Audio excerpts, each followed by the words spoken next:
నీకు నచ్చినట్టు బ్రతకకు, దేవునికి నచ్చినట్టు బ్రతుకు. నీకు నచ్చిందే దేవుని చిత్తం అనుకోకు. దేవుని చిత్తం ఏంటో కనుగొని దేవుని మార్గంలో నడిస్తే నిత్య జీవానికి మార్గం తీస్తుంది.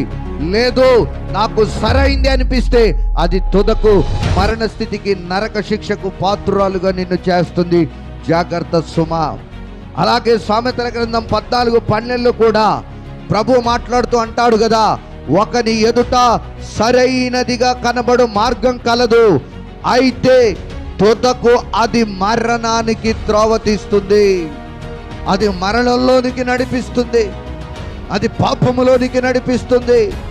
ఆ పాపము మరణ మృదంగాన్ని భోగించి నిన్ను చంపే వరకు అది వదిలిపెట్టదు.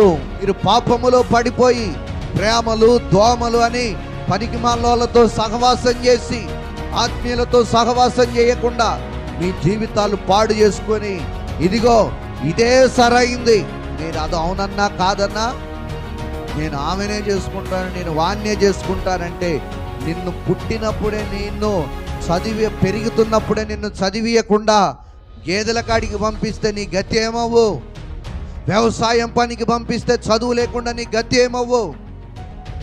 ఈరోజు ఒక స్థాయికి వచ్చిన తర్వాత తల్లిదండ్రులను పోషించవలసిన నీవు, తల్లిదండ్రులకు ఆనందం కలగజేయాల్సిన నీవు, ఈరోజు కామకత్వంలో నీ కళ్ళు పూడుకుపోయి మీరు అవునన్నా కాదన్నా మిమ్మల్నన్నా వదిలేస్తా కానీ దాన్ని వదిలేను వాణ్ణి వదిలేనని నీ గర్వపు మాటలు కట్టి పెట్టండి.